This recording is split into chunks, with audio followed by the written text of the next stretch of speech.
श्याम और गोपी गहरी नींद से जागे। कम से कम गोपी तो जागा ही, बाकी दोनों दोस्त सपने में उसके साथ थे। पर गोपी दिन भर उन्हें अपने साथ मन ही मन रखता था। कभी वो लोग शैतानी करते थे और कभी दूसरों को तंग करके मजा लेते थे। वो लोग खूब मजे करते थे, लेकिन हमेशा बेचारे गोपी को ही सजा मिलती थी। गोपी को आलू वेफर्स, चॉकलेट और कैंडी खाना बहुत अच्छा लगता था, पर दूध पीना उसे पसंद नहीं था। उसे अपने ग्लास में चॉकलेट वाला दूध इतनी सारी चॉकलेट डालकर पसंद था कि चम्मच लॉलीपॉप की तरह उल्टा खड़ा हो जाए। चॉकलेट से वो खुश होता था और दूध से उसकी माँ को खुश रखना बहुत ही जरूरी था। लेकिन ये कहना आसान है, करना बहुत ही मुश्किल। उसकी माँ कहती थी कि अपने नाना जी की तरह ही उसे भी मिठाई पसंद है। उसे अपने नाना जी दूसरों से ज्यादा अच्छे लगते थे, असल में कुछ ज्यादा ही अच्छे। नाना जी बेहद जोशीले थे। उनके जोशीले स्वभाव की वजह से गोपी हमेशा उनसे मिलने को बेताब रहता था, ताकि उनके साथ कुछ नया करने को मिले। नाना जी के पास बड़े बढ़िया तरीके होते थे, नई नई रंगीन कहानियां जो गोपी को एक नई दुनिया में ले जाती थीं। ऐसे रोमांचक किस्से कि कभी कभी तो गोपी उनकी दुनिया में ही खो जाता था। गोपी को बस उनकी एक ही बात से परेशानी होती थी कि वो बहुत सुबह उठ जाते थे। नाना जी कहते थे कि सूरज में ऊर्जा होती है जिसे हम ग्रहण कर सकते हैं, इसलिए वो सूरज निकलते ही उठते थे ताकि उसकी ऊर्जा को अपने अंदर भर सकें। उसके बाद बेहद कोशिश करने पर भी गोपी सो नहीं पाता था। आज उसके नाना जी क्या करेंगे और हम दोनों किससे मिलेंगे? उस लकड़ी के बक्से में क्या था? आज वो अपनी जादूगर वाली टोपी पहनेगा। वो इतनी जल्दी तैयार हुआ कि अगर वो बैठता नहीं तो उसे चक्कर आ जाता। वो भागकर खाने की मेज पर गया और अपनी कुर्सी पर बैठ गया। माँ को आश्चर्य हुआ, नाना जी को हंसी आ गई। हालांकि वो दिखाई नहीं दी क्योंकि वो उनकी मूंछों में छुप गई, पर उनकी आंखों की चमक से लगता था कि कुछ तो मजेदार बात हुई है। गोपी की नजर बार बार मेज पर रखे लकड़ी के बक्से पर जा रही थी, जो नाना जी की प्लेट के पास रखा था। वो चौकोर था और मजबूत था। उसमें झांकने को वो बेताब था। अगर वो अपना नाश्ता जल्दी खा ले तो शायद पता लगे कि बक्से के अंदर क्या है। उसने जल्दी जल्दी अपना नाश्ता खत्म किया और अपने नाना जी के पीछे बाहर चल पड़ा। कहाँ जा रहे हैं नाना जी? क्या मैं भी आपके साथ चल सकता हूँ? हाँ, जरूर चलो। मैं एक पुराने दोस्त से मिलने के लिए निकला हूँ। गोपी अपने नाना जी से उस लकड़ी के बक्से के बारे में जानने को बहुत उत्सुक था, और ये भी कि उसके अंदर क्या है। नाना जी इतने लंबे थे कि उनके साथ चलने के लिए गोपी को भागना पड़ रहा था। उसके मन में चल रही बातों से वो इतना खुश था कि चलने के बजाय वो उनके पीछे दौड़ रहा था। नाना जी, आपके उस बक्से में क्या है, बताइए ना। इस बक्से में वो चीजें हैं जो हमें रास्ता दिखाती हैं और हमें उन सारे सवालों के जवाब देती हैं जिनसे इस दुनिया के जंगल में रहते हुए हमें जूझना पड़ता है। गोपी ने बहुत सोचा, पर उसे लगा उसका दिमाग ठस हो गया है और उसके अंदर कुछ भी नहीं घुस सकता, ना ही निकल सकता है। ये जवाब कैसे होते होंगे और वो कौन से सवालों के जवाब होंगे? क्या ये दुनिया सचमुच एक जंगल है? और फिर इस जंगल में रहने वाले जानवर कहाँ हैं? मैंने सोचने की बहुत कोशिश की नाना जी, पर लगता है अब मैं बिल्कुल नहीं सोच सकता। तुम्हें अपना दिमाग लगाना पड़ेगा और जरा जोर देना पड़ेगा, जिसे कहते हैं अपनी समझदारी का इस्तेमाल करना। मैं उसका इस्तेमाल कहाँ करूँगा? क्या वो भी इस लकड़ी के बक्से में है? इसका इस्तेमाल तुम्हें हमेशा करना होगा, क्योंकि पता नहीं कब तुम्हें उसकी जरूरत पड़ जाए। फिर तो मैं इससे भी बड़ा बक्सा लूँगा, क्योंकि मुझे तो ये बहुत सारा चाहिए। तुम्हें हमेशा इसकी जरूरत पड़ेगी, खास तौर से जब सबसे कम उम्मीद हो, जैसे बंदर और मगरमच्छ की इस कहानी में हुआ था। बंदर और मगरमच्छ।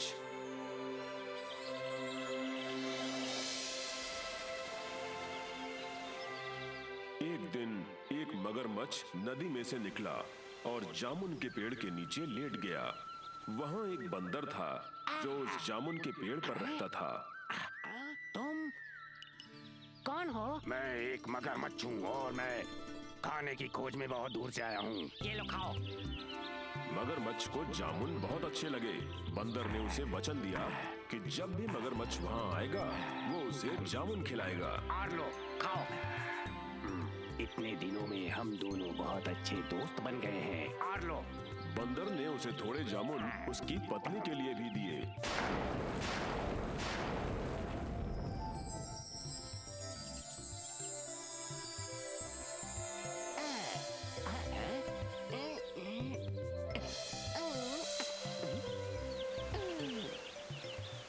बंदर और मगरमच्छ बड़े अच्छे मित्र बन गए।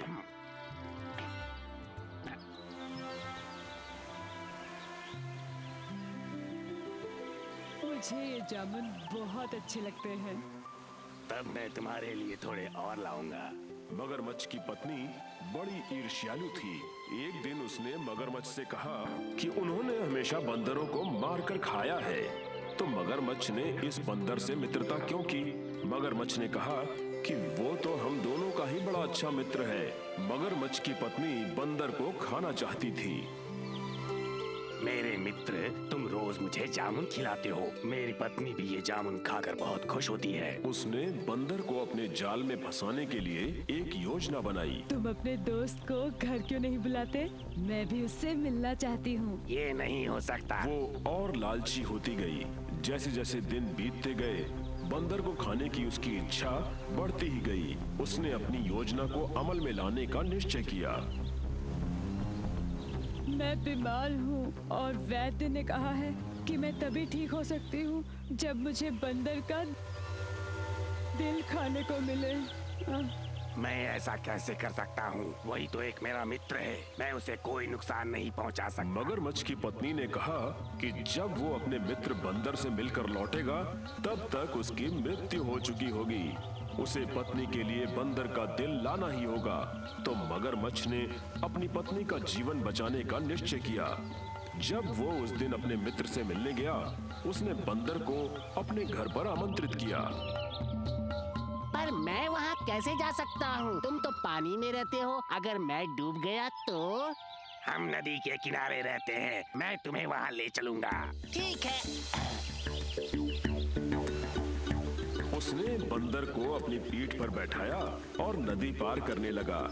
जैसे जैसे नदी गहरी होती गई, बंदर को डर लगने लगा।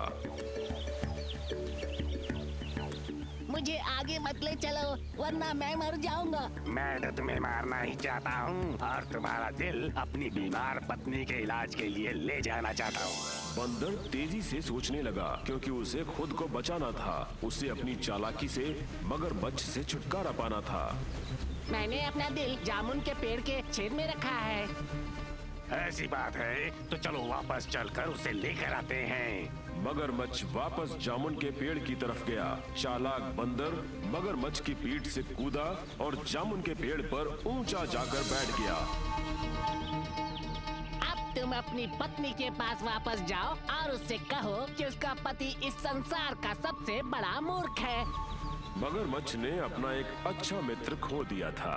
ओह, वो बंदर तो वाकई बड़ा ही समझदार और चालाक भी था नाना जी। हाँ, समझदारी दिखाने के बहुत से तरीके हैं और अपना दिमाग इस्तेमाल करने के भी। जानवर भी समझदारी दिखाते हैं। तो गोपी, मुझे बताओ, दूसरों को अपनी बुद्धि से हराने के लिए तुम और क्या करोगे?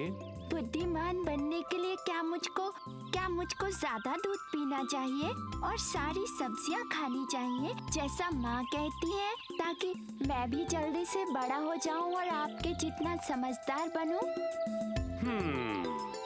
प्लीज। चालाकी के लिए बड़े शरीर की जरूरत नहीं होती। अब शेर और खरगोश की इस कहानी को ही ले लो। शेर और खरगोश। एक घने जंगल में एक बड़ा और भूखा शेर रहता था। सभी जानवर उससे डरते थे क्योंकि प्रतिदिन वो कई जानवरों को मारकर खा जाता था। शेर सभी जानवरों को जल्दी मार ना डाले, इसलिए उन्हें कोई रास्ता ढूंढना था। आपस में तय करने के बाद वो शेर के पास पहुंचे। हम सब यहाँ आपसे अपनी बात कहने आए हैं। हम आपकी प्रजा हैं और राजा को प्रजा की आवश्यकता है। अगर आप सबको खा जाएंगे तो फिर कोई भी प्रजा नहीं बचेगी। हम रोज एक जानवर आपके पास आपकी गुफा में भेज देंगे। इस तरह बिना शिकार किए आपको भोजन मिल जाएगा। शेर बात मान गया। उसने कहा कि अगर भोजन नहीं भेजा तो वो सबको मार डालेगा और फिर उस दिन से रोज एक जानवर शेर की गुफा में भेजा जाने लगा। ये योजना काम कर गई। एक छोटा चालाक खरगोश जब शेर के पास भेजा गया तो उसने खुद की और दूसरे जानवरों की जान बचाने की सोची। उसने एक उपाय सोचा और शेर के पास पहुंच गया। उसे देखकर शेर क्रोधित हो उठा।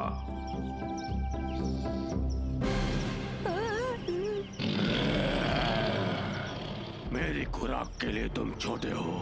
बेईमानी करने के लिए मैं सबको सबक सिखाऊंगा। मैं सबको मार डालूंगा।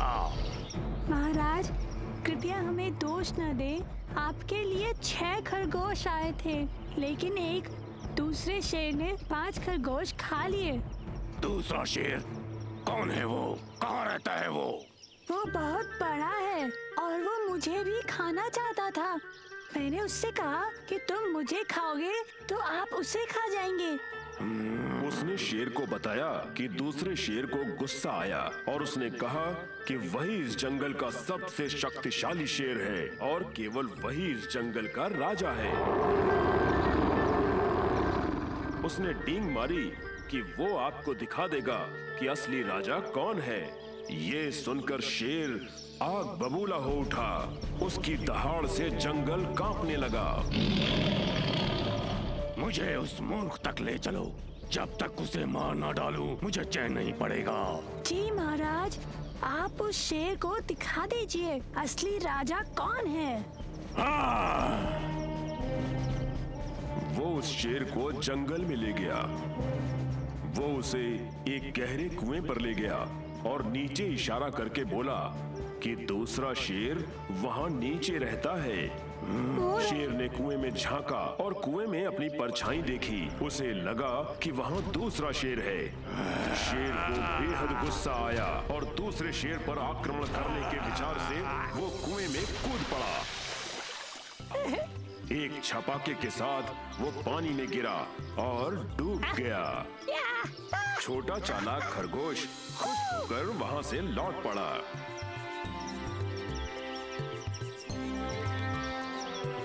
वापस आकर उसने सभी जानवरों को वो किस्सा सुनाया। जंगल के सभी जानवर खुश हो गए कि उनका सबसे बड़ा शत्रु मारा गया।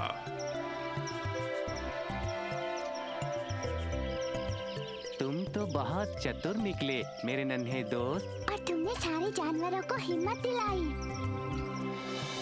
मुझे ये कहानी अच्छी लगी। चलिए अलाव जलाएं। क्या हम अलाव जला सकते हैं नाना जी? प्लीज। हाँ जरूर, पर वहाँ पहुँचने से पहले तुम्हें मुझको मेरा जवाब देना होगा और अब तुम्हारी चालाकी काम आएगी।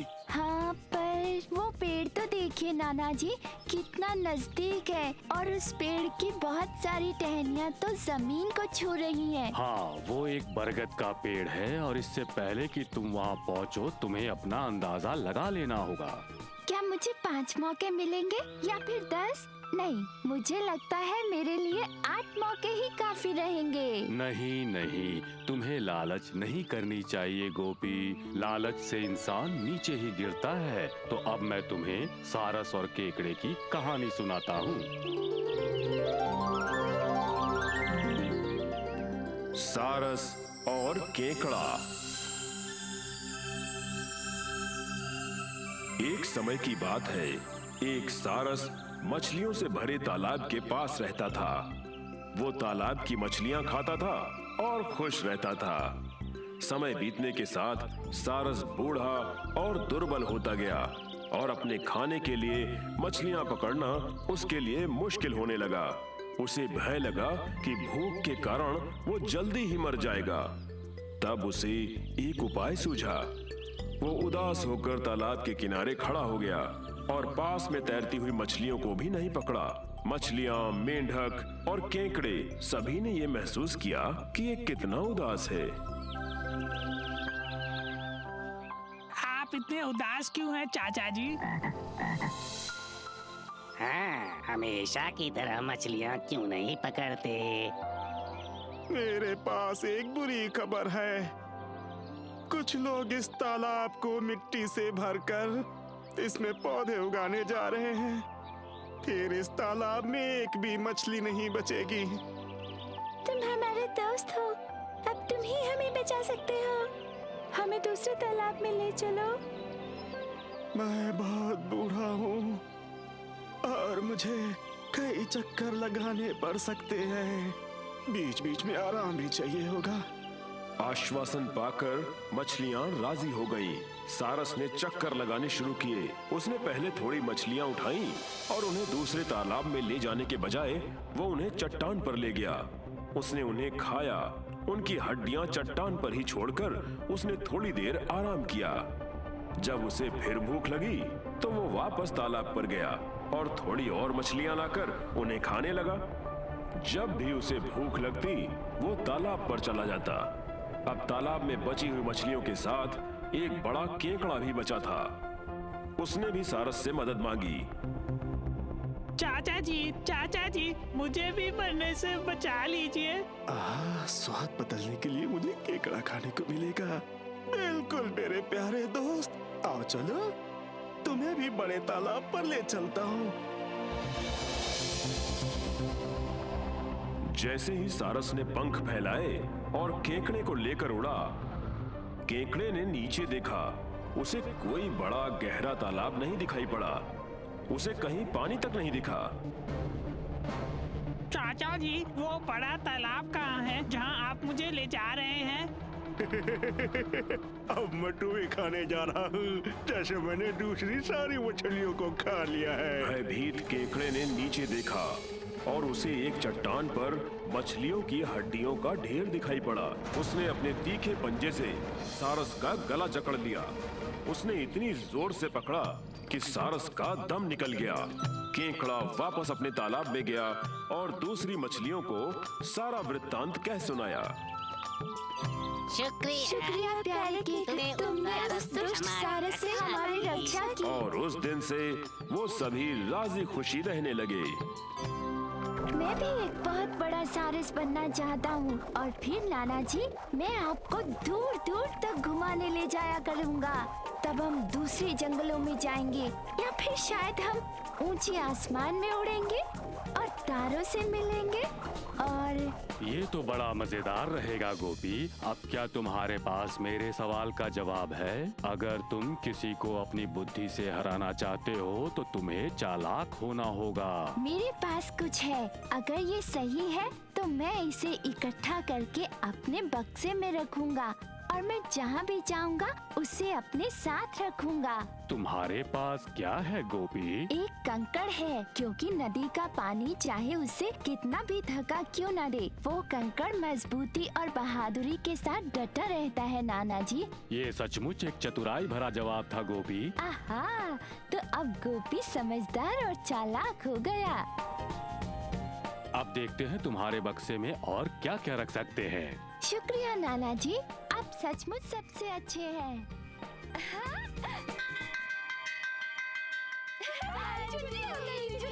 घंटी की आवाज जोर से आई और उससे भी जोर से बच्चों की चिल्लाहट। गोपी अपना पूरा जोर लगाकर भागा। उसके पैर उसे बस तक ले गए और बस उसे घर तक ले गई। उसे जरा भी सब्र नहीं हो रहा था। माँ ने उसे कुछ देने का वादा जो किया था। बस में घुसने की धक्का मुक्की की तरह ही उसके दिमाग में विचार भी चल रहे थे। गोपी अपने पिछले जन्मदिन से ही एक छोटे से डॉगी की फरमाइश कर रहा था। क्या उसकी माँ उसे पास पड़ोस का सबसे खुश बच्चा बनाएगी, देश का, सारी दुनिया का, या फिर पूरे ब्रह्मांड का?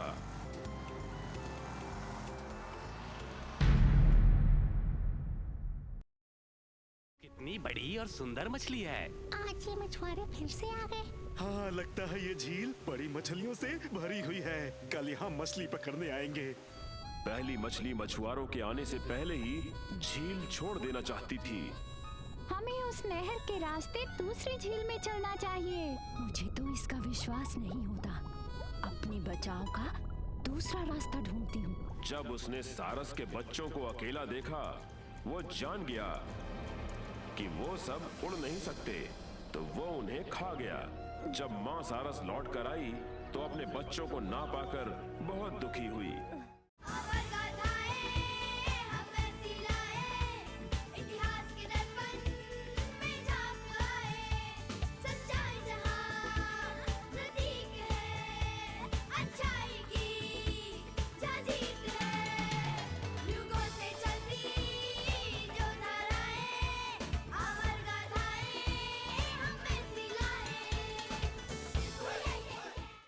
सीता कैसी है? वो निरंतर आप ही के चिंतन में रुदन करती रहती है भगवान। मैं चाहता हूँ कि आप अमर रहें। कृपया सीता को उनके राज्य भेज दें। तुम यहाँ से चले जाओ तथा चाहो तो जाकर राम से संधि कर लो।